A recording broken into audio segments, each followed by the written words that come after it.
Welcome to this presentation. My name is Charlotte Kawesan-Tulume from the Department of Journalism and Communication at Makerere University. In this presentation, we briefly look at principles of clear writing. Writing has an important place in any communication. Writing skills are highly essential because every organization needs professional writers. Good writing skills allow you to communicate your message with clarity and ease. Writing is a creative skill. And like other creative skills, proficiency comes with practice. So what makes good writing? Good writing communicates an idea clearly and effectively.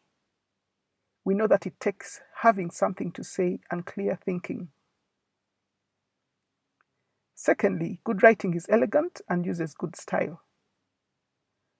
It takes time, revision, and a good editor to achieve good writing. And what makes a good writer? 1. Having something to say. Secondly, logical and clear thinking. Thirdly, adherence to simple rules of style. Fourthly, practice. Writing is a creative skill, and we said, like other creative skills, proficiency comes with practice. And fifthly, attitude. Writing to inform is a craft, not an art. So clear, effective writing can be learned. Components of a good writing include the purpose of writing. The writing brings clear and structured thinking to a truth that people may not know or may already believe but cannot articulate well. It also provides clarity. The audience interprets the writing as intended.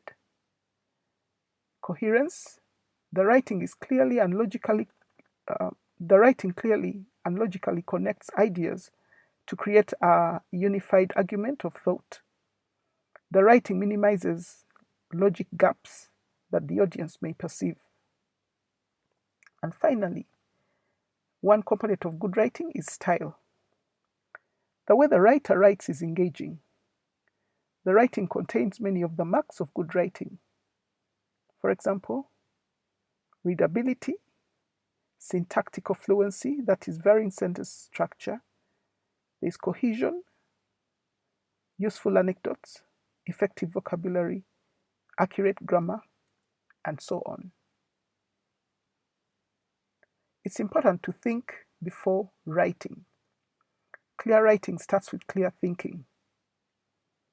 Before you start writing, ask yourself, what am I trying to say? And when you finish writing, ask yourself again, have I said it? Once you know what you're trying to say, pay attention to your words.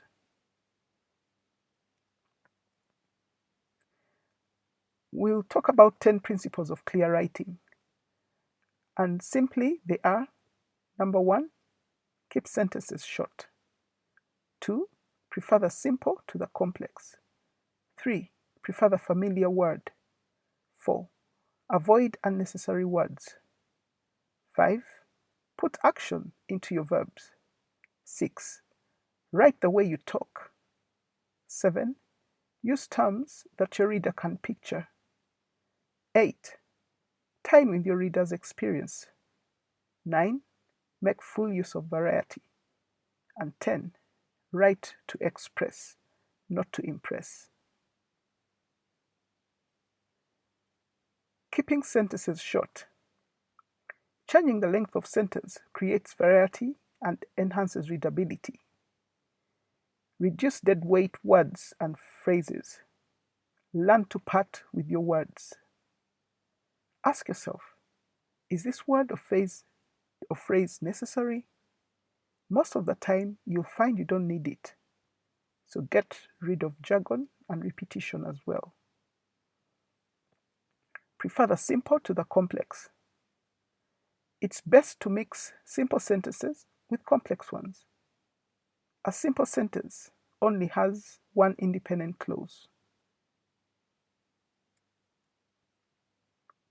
prefer the familiar word.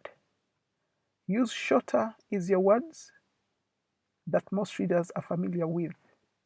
For example, you could replace a majority of with most, a number of with many. Are of the same opinion can be simply agree. At the present moment is now. Less frequently occurring is rare. Avoid unnecessary words.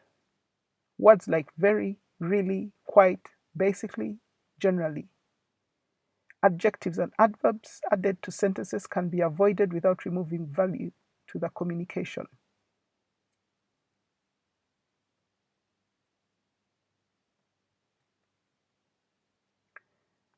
William Zinsser, in his book, A Classical, titled On Writing Well, said, "The secret to good writing is to strip every sentence to its cleanest components.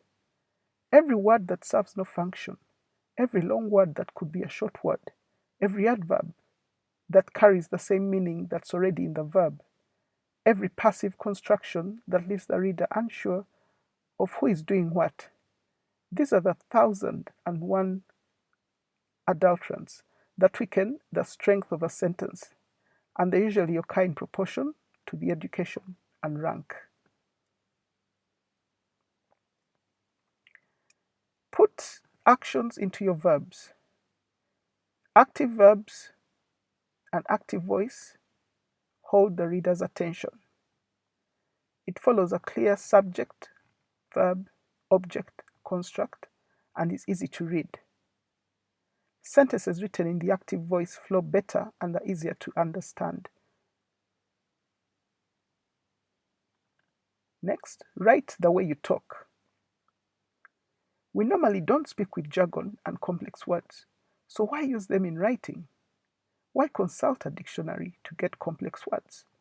Rather, use a dictionary or a thesaurus to replace complex words with simpler ones.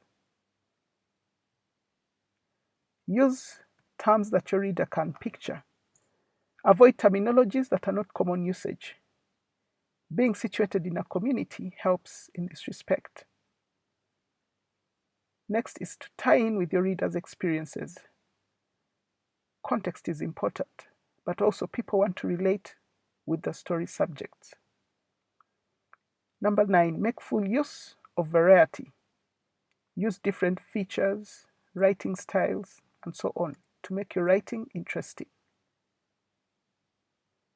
Finally, write to express and not to impress. Big words impress only the naive, but the majority see you for the show off that you are. So unless it has become your signature, many people might be put off if you try to be too complex or if you try too much to impress. This is the end of our presentation. Thank you very much for listening.